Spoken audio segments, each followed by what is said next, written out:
15 years into my nursing career, I was diagnosed with MS. It really changed my life. So I was so glad that I had that love of music because I was able to fall back on that and do the thing that I really loved. It was almost a blessing in disguise that I got MS because I couldn't continue the physicality of being a nurse. So I was real happy just to have music as my side hustle that kind of became my front hustle then. Welcome to Second Verse, the podcast for indie artists who are rediscovering their creative calling later in life. I'm your host, Becky Boyland, singer-songwriter, StoryBrand certified brand messaging expert, and web developer. If you've ever felt like your music dreams had to be put on hold for real life, you're not alone. That's what this show is about. Real stories of creative comebacks, second acts, and what it takes to return to the art you love. If you caught episode 5, you heard me share my own story of my music journey, from early passion to decades now in ministry, to new musical adventures and challenges alike. And if there's one thing I've learned through that process, and through the stories of so many other artists, it's that the creative spark never really goes out.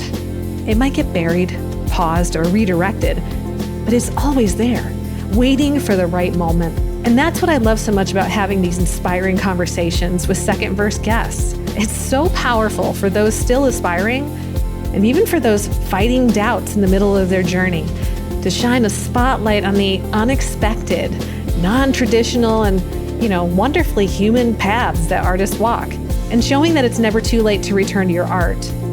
In fact, it can be the unexpected that either makes that musical path harder or the greatest refuge and second act ever.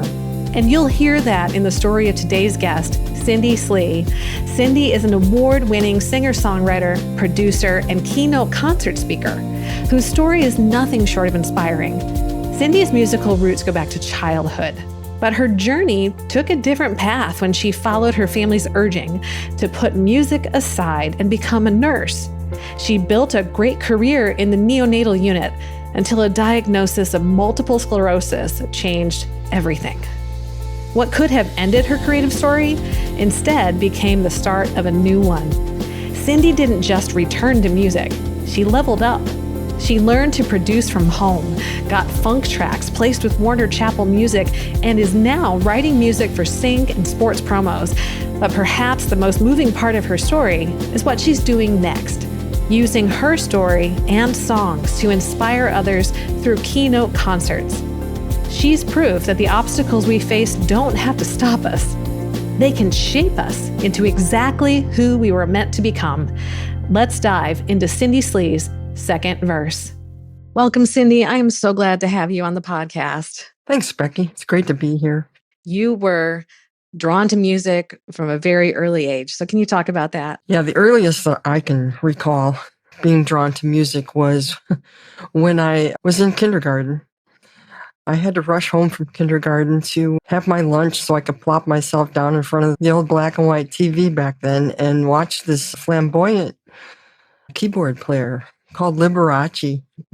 I was just fascinated by how he tickled those ivories, and it was surprising that, later on in life, I didn't learn how to play piano. I actually learned how to play guitar. I think that was when I was about 11 or 12, when the Beatles came to town. And that just changed my whole trajectory as far as what instrument I wanted to learn. I can imagine. I had a similar reaction to guitar when I started playing guitar. There was nothing else like it. I'd played trumpet before that, which I still love and have an affection for. But yeah, there was just nothing like guitar. Yeah. I had a similar experience too in kindergarten, coming home and singing "The Sun Will Come Out Tomorrow" from Annie. And my family just loved that until I kept going. And they wanted me to just take a break from that song. But but that's so exciting. And so it sounded like your family was really into music and you got a lot of inspiration that way too. Yeah, my mother was quite the influencer as far as my musical taste went because whenever she was home from her job, she was always cleaning. So I call her my influencer because when she was cleaning, she always had music playing on the record player or the radio. And she introduced me to the likes of let's see, Hank Williams, Dolly Parton, Loretta Lynn, Andy Williams, and some guy named Boots Randolph that later I learned why she was in love with this guy who played saxophone, because it wasn't until she was probably in her late 70s that she told me that she played saxophone in her high school marching band. And I'm like, Mom, how come I'm just finding this out? And why didn't I ever get to hear you play? Especially when she knew how much I was into music. And she just looked at me and said, because I hated it. And I couldn't imagine that. Somebody hating the instrument that they learned. Yeah, no kidding. That's so funny. Yeah, it sounded like she still liked to listen to it. Oh, she loved listening to music. Yeah. That's so funny. So even though they exposed you to all this wonderful music and certainly were supportive, it didn't sound like that was something that they thought you should pursue as a career. No. They thought that I should get a real job. One that would actually, pay a good wage. So they encouraged me very adamantly. So right out of high school, I went to nursing school. That's a long story, but eventually I did graduate and passed my state boards and became the nurse that they always wanted me to be. And guess what? It did pay well. But the thing is, I'd say about 15 years into my nursing career, I was diagnosed with MS. So it really changed my life. So I was so glad that I had that love of music, because I was able to fall back on that and really do the thing that I really loved. It was almost a blessing in disguise that I got MS, because I couldn't continue the physicality of being a nurse. And I worked in the neonatal unit at our Toledo hospital, and it was a lot. It was physical. I mean, you had to be on your feet all the time. Eventually, I just let that career go. So I was real happy just to have music as my side hustle that kind of became my front hustle then. Absolutely. And that's really just so profound, because so many times when there's such a huge obstacle or trauma or, this thing that has now completely changed the trajectory of your life, and it's so difficult a lot of times to figure out, what do I do next? It's so amazing that your reaction was, hey, I'm going back to music. Mm-hmm. Yeah. Now, believe me, even as I was doing my nursing career, I had a band and we would do music on the weekends. So I was pretty good at what my side hustle was at the time. So that was another blessing. Because you already had that draw of, well, I'm already doing this thing. And so maybe now this can be the focus. That's really, really awesome. So what were your first steps to make that your front hustle? Probably the first 8 years of MS was just horrendous. There were no meds back then for MS, and I went through a lot. And then when I finally came out on the other side, I will say, without getting into all the details, I was reminded that I had this talent that was given to me. And so I actually went to a local contemporary Christian church and started playing on their music team. It was one of the mega churches here in the areas. And I ended up playing there for 6 years, playing acoustic guitar. I didn't sing or do anything I just wanted to be in the background playing my guitar. And I always feel like people have been put in my path to help me realize my potential outside of nursing. And because I went to this church, I met a woman who we formed a gospel group outside of church. In that gospel group, I met a bass player, upright bass player, who eventually became a duo, and we did original music and cover tunes like contemporary. I can't think of the word. Classic rock. Back then it wasn't classic, but it's classic now. That's true. That is true. Yeah.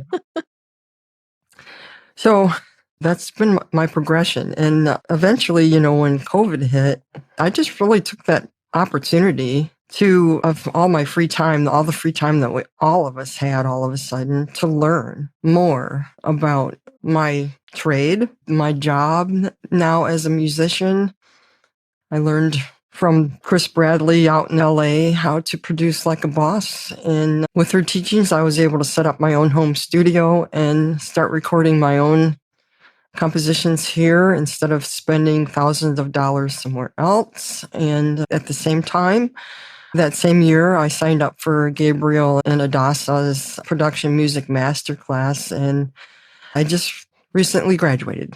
They helped me learn how to compose music for ads and promo, and I've actually been successful at that and getting music into Warner Chappell and Sky Urbano and their amphibious zoo library.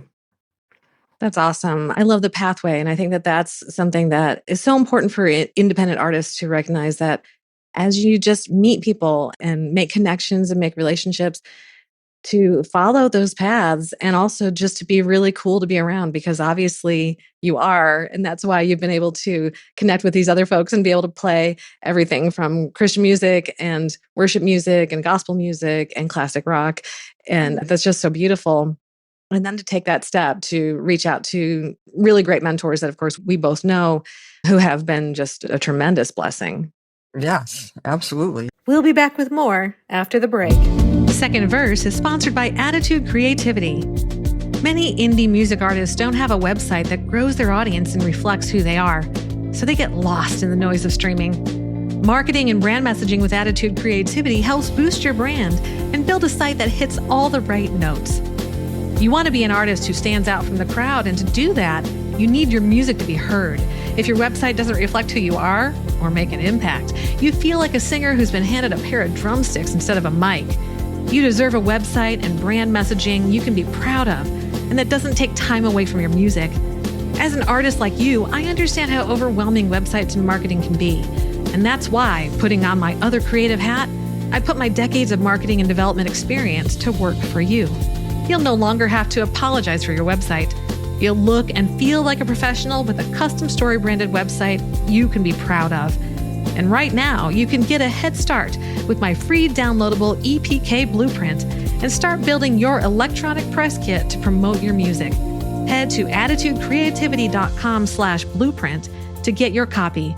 That's Attitude, ATTITUDE, creativity.com/blueprint. Really, another blessing in disguise for me was the fact that COVID locked down the whole world.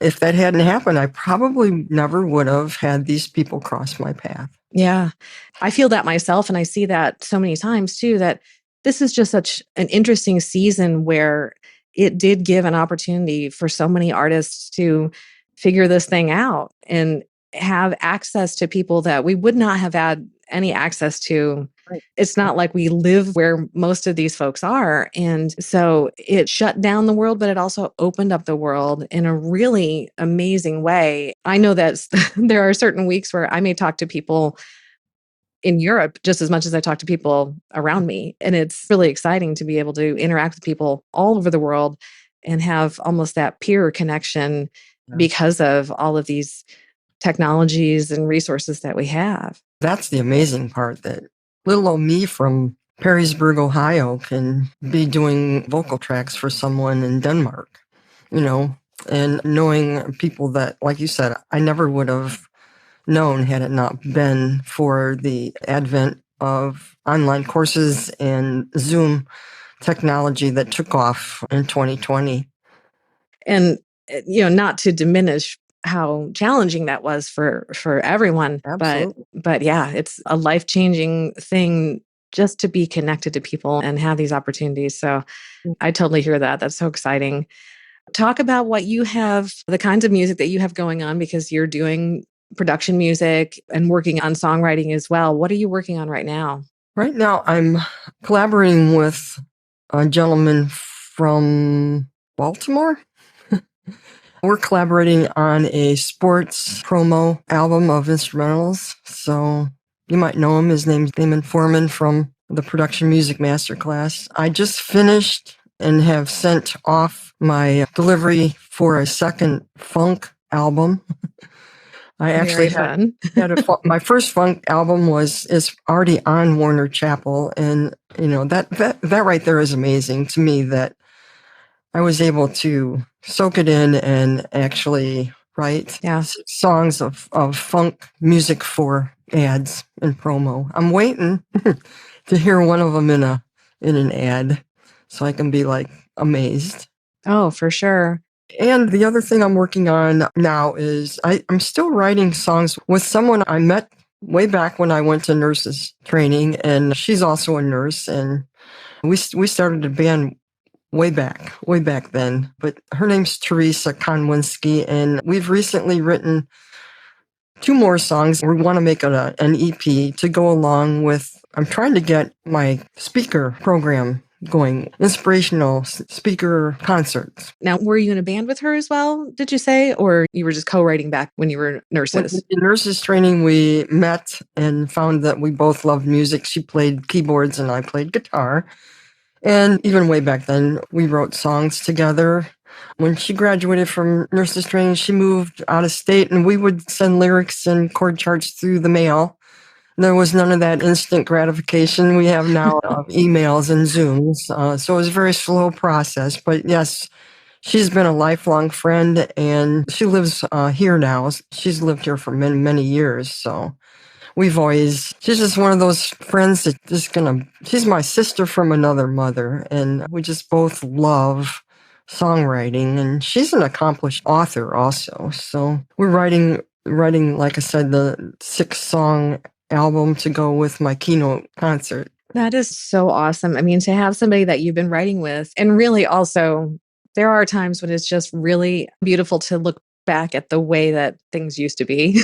Mm-hmm. There's not just a nostalgia, but also a beauty in that, and that you've had this friendship that has lasted through so much change, so much transformation, so many other people that you've met in the industry, and to have this not only amazing true blue friend, but true blue collaborator. Right. And that's just so exciting. I want to mention that when I was very, very ill with MS, she wrote me a beautiful song called Don't Give Up. So if your listeners are able to go to my website, they can hear that song. It's just beautiful. Oh, that's wonderful. Yes, we should all definitely check that out. And so these keynote concerts that you mentioned, I believe you said that's basically your next act in music. Yes. And yeah, tell us about that. Well, I think that this is going to be my final chapter in my musical journey. I just have so much that I've went through, so much that I have persevered through, love, loss, resilience, that my next chapter is I want to go out and give inspiration to others with my stories and my music. Part of my story is that I really did get very depressed at one time in my MS journey. Suicide was attempted, but was interrupted. So I'm still here. And I've got that story to tell and to inspire people to reach out and not give up on themselves. So that's what I want to do. I want to go out there in my last few years that I have and spread some inspiration. That's so beautiful and such a powerful message. And even just hearing you share that little bit about that is both so moving and so motivating. And really that, I believe, is the point of the keynote concert, which is so much more than just someone coming in and giving a little corporate speak, but rather something so much deeper and so much more amazing. And I think inspiring for those who want to live their dream as they get to experience your music and that part of the story, and then be empowered and encouraged to rise above tremendous challenge. I just think that's amazing. So had you thought about that for a long time, or was that something that came up for you that you knew would be an opportunity you couldn't pass up? Well, as you know, when we're parts of these different groups that we're in, they present other people to us, like Chris Bradley presented Gabriel at one point, and eventually I took his course. Well, it may have been Chris Bradley, too, that introduced me to Ti Amo. And he is a keynote concert speaker, and he's been doing it for about 20 years. So he has a course. And over the past probably, I don't know, 4 or 5 years, his name would come up and I would think, no, I don't think so. But then last year, his name came up again and this voice in my head just said, it's time. So I started signing up for some of his courses and learning just what a keynote concert was and if it was something that I thought I could do. And it turns out it's something I think I can do. I actually have not my first, I've done some Zoom practices with my keynote concert, but I have a big one coming up where I will do my presentation to a live crowd and play my music. Tell my stories, play my music. Well, that's I'm excited. wonderful. I'm Yeah. scared, but I'm excited. That's natural. I think that's pretty natural. Yeah. And I think that that's an important point that so many times we have to hear it over and over and see this presented before us before we sometimes take the leap. Other times it's, yes, I'm going to do this right now. But there's value in almost sort of just waiting for these things sequentially to happen and pop up. I'm not sure I would have been ready for this 4 or 5 years ago. Well, that was right when COVID hit. So I didn't even know how to produce my own music then. Yeah. So, yeah, like you said, it all happens in the order it should happen. Yes, absolutely. It's a natural progression and sometimes it's a supernatural progression. Yeah, I agree. Totally. So then the challenge comes, of course, as an independent artist, that especially with the varying things that you do and offer to promote yourself, and that can definitely look very different depending on what an artist is doing. And have you been able to find audiences online and connect with people? Well, I'm talking to you right now. So That is true. I guess, yeah, with the advent of online courses and Zoom, I have just met so many wonderful people that have inspired me personally and encouraged me personally. And I'm just blessed. I guess probably at my age and the fact that I don't fit the usual thing that people are looking for to make into a big star or whatever. I try to put my music out there for people to hear and, perhaps somebody else would want to record the songs. That would be my goal at this point. I'm not really up for, going out with a huge band and performing anymore. It's just physically not what I can or want to do anymore. I've been there, done that. So promoting as far as my keynote concerts go, I'm learning. I have my music site and I have a fan base there. So a lot of the support that I'm getting for my very first live keynote concert here in my hometown is going to be people that have followed me for a long time and still come out. I do still perform at a local restaurant once a month.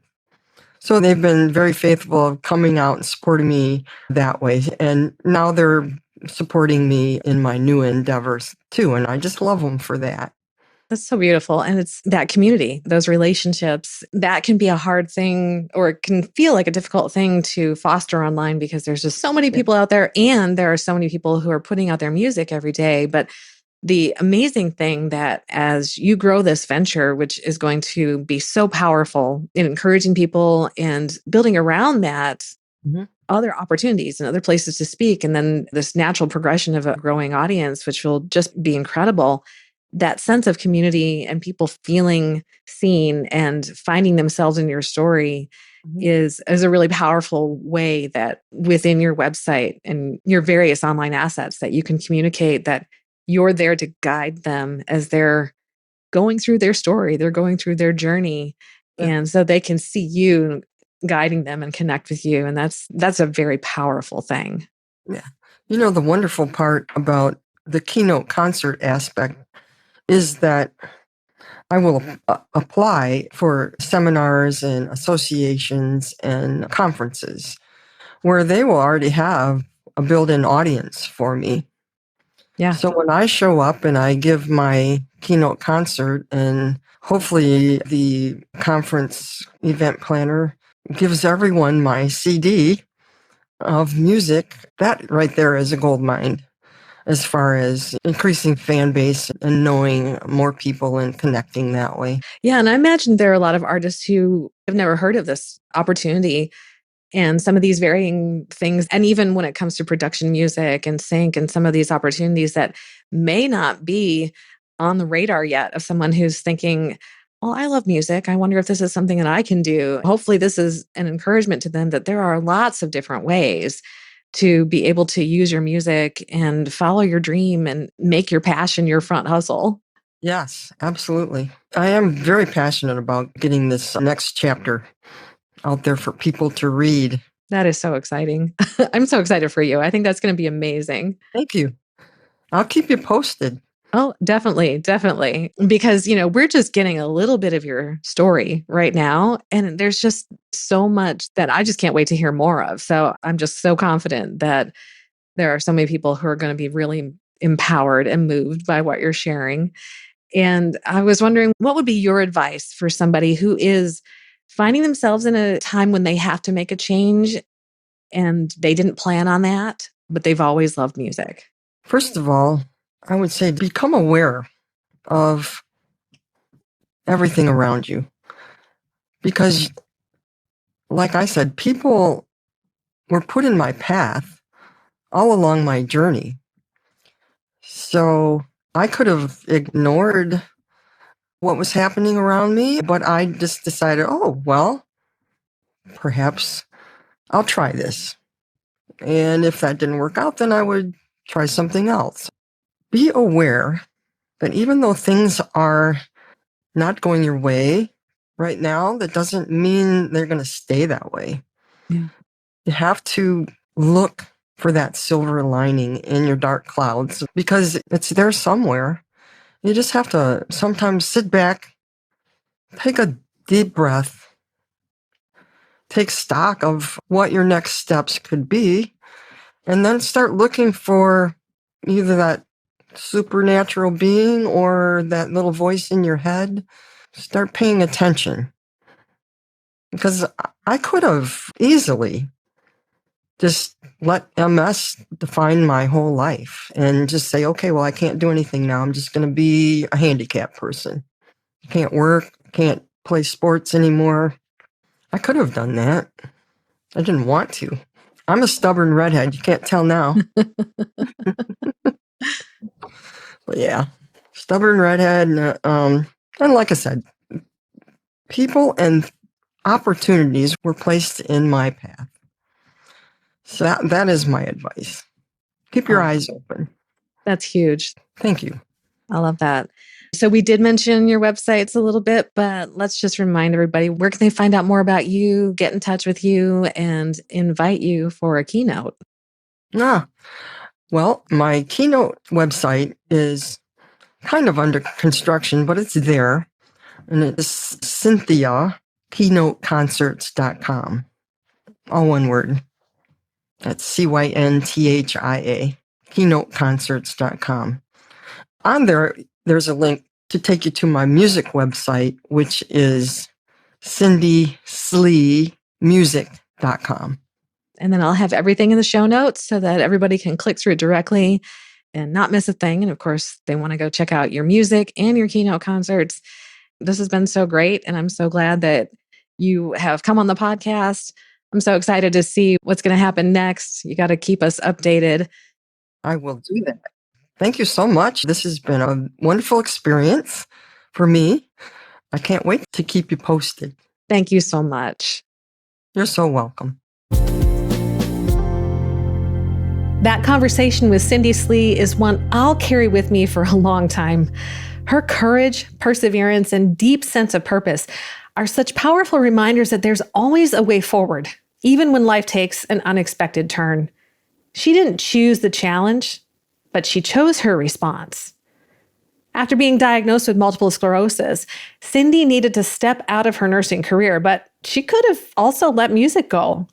Instead, she leaned into her passion and added tons of new skills and musical relationships on top of her already existing experience and long-standing collaborations. She built a new chapter from the ashes of the old. When nursing became physically impossible, she didn't see it as the end. She saw it as a beginning. She stepped in with a hunger to learn. And she found power in her own story. Through her Keynote concert, Cindy is using music and vulnerability to help others know they're not alone in their challenges and their desire to live creative lives. Even when those seem to be at odds, it's worth investing in yourself to make your dreams happen and to encourage and empower others to do the same. So, dear listener, these are your action steps. In the StoryBrand framework, one of the guide's greatest assets is empathy, and that comes from lived experience. Think about your own story. What part of your journey could help someone else feel seen? Is that story present in how you show up online? Is it buried under trying to look polished? Or are you letting people connect with the real you? People follow artists that they relate to, not just artists who look impressive. So whether you're building a fan base or promoting something like Cindy's Keynote concerts, your real-life resilience is part of what makes your brand magnetic. If you need help uncovering and communicating that clearly, that's what I do through Attitude Creativity. If this episode inspired you, encouraged you, or reminded you of your own strength, please take a moment to subscribe, leave a review, and share Second Verse with a friend. That helps the podcast grow and be found and makes more episodes like this possible. And now I'm excited to share a song from Cindy Slee. Stick around to hear Once in a Lifetime. And as always, keep chasing your second verse.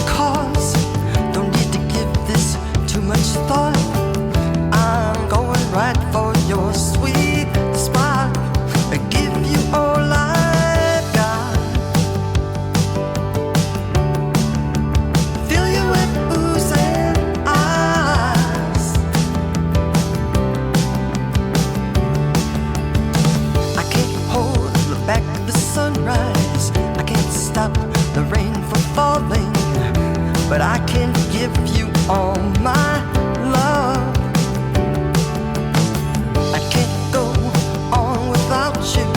I love everything about you.